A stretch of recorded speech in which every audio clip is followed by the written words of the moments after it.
मैं एक ऐसी कहानी सुनाने जा रही हूँ जो सिर्फ डरावनी नहीं, एक जिंदा सच है। ये उन लोगों ने झेला है जो आज भी उस पल को याद करके कांप जाते हैं। एक शांत सी लड़की, एक शादी के सपने, और उन सपनों में आ गया एक जिन। हाँ जी, अंजलि।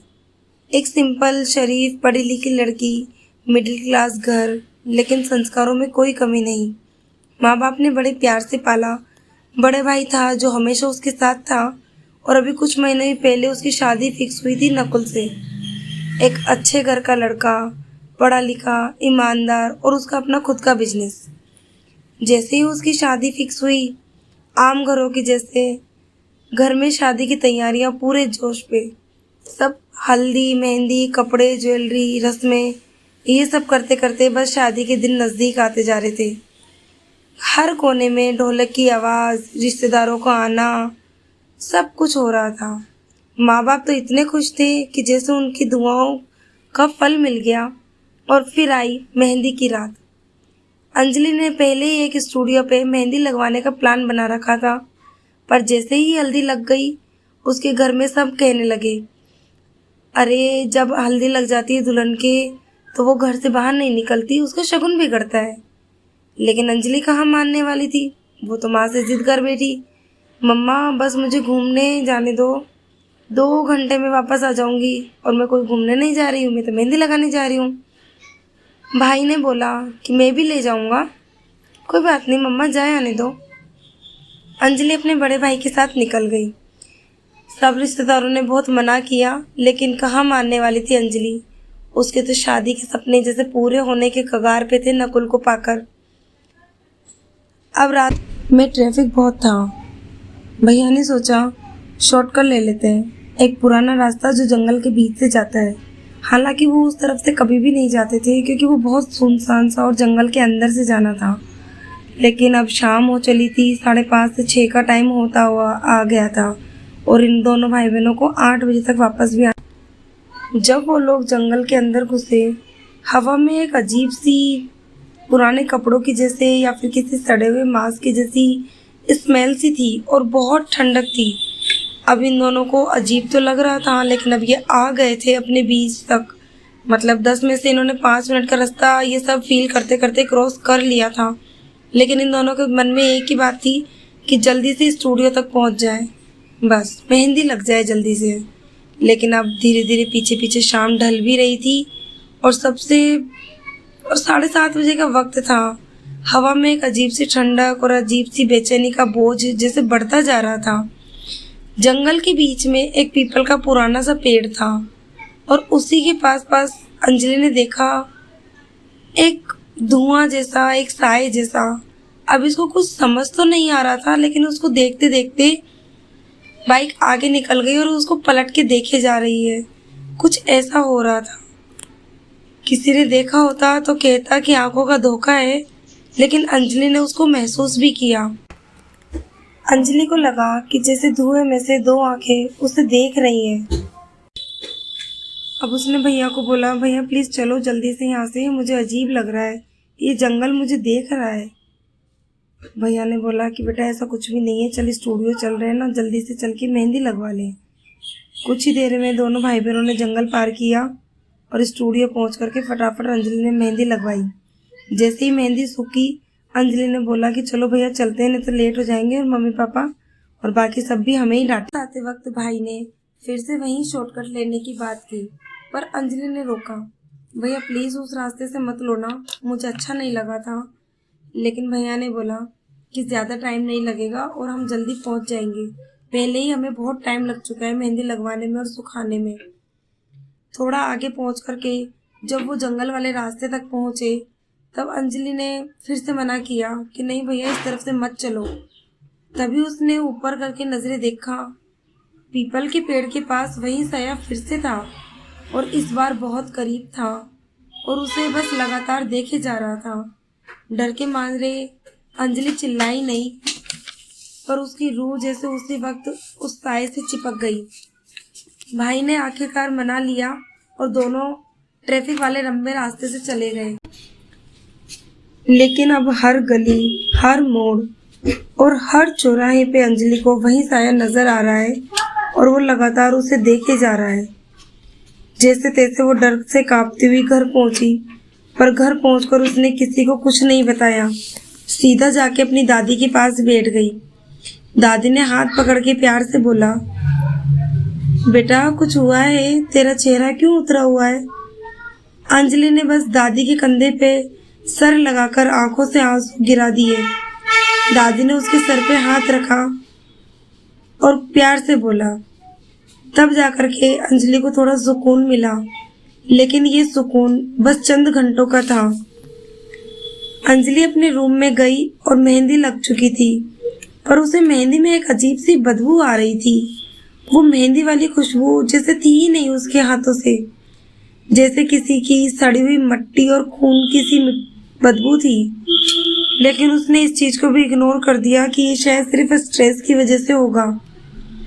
रूम में जाते ही उसने महसूस किया कि कोई पीछे खड़ा है। पलट के देखा तो गेट के पीछे फिर से वही साया था, और इस बार उसका रूप और भी ज्यादा डरावना था। माँ ने चिल्ला के सबको आवाज लगाई और सारे दौड़ करके अंजलि के कमरे में आए। जब अंजलि को होश में लाया गया तो उसकी आंखों के नीचे एक काले गड्ढे जैसे हो गए, और उसने रो कर के माँ को सिर्फ एक बात बोली कि माँ वो आ गया। ऐसे करके शांत किया, और सभी सोच रहे थे कि कल इसकी शादी और आज ये हो क्या रहा है इसके साथ में।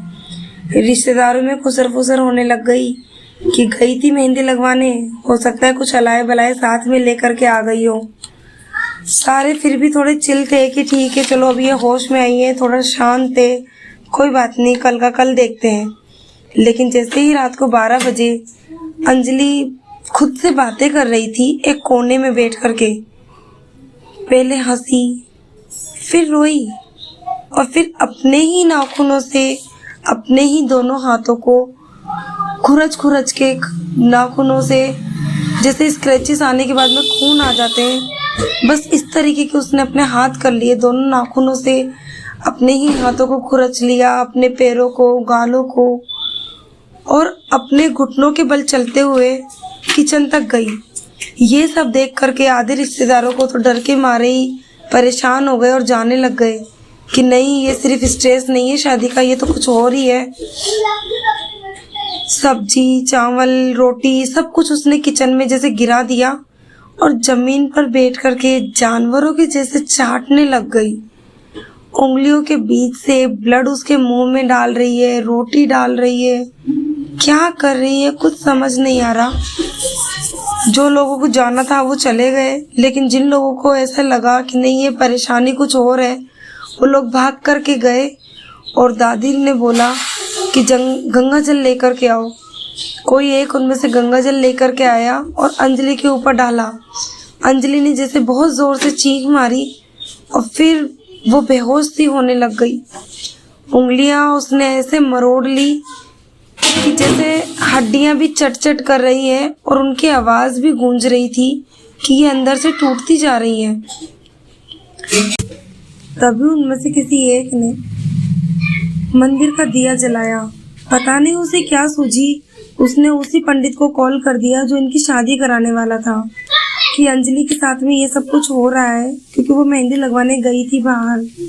पंडित जी ने जैसे ही सुना वो तुरंत आधी रात को भी उसके घर पे आए। जैसे ही वो घर आए और उन्होंने अंजलि को देखा, पंडित जी तुरंत समझ गए और उन्होंने बोला कि ये जिन है, बहुत पुराना और बहुत ताकतवर, ना जाने कितनी जानों को ले चुका।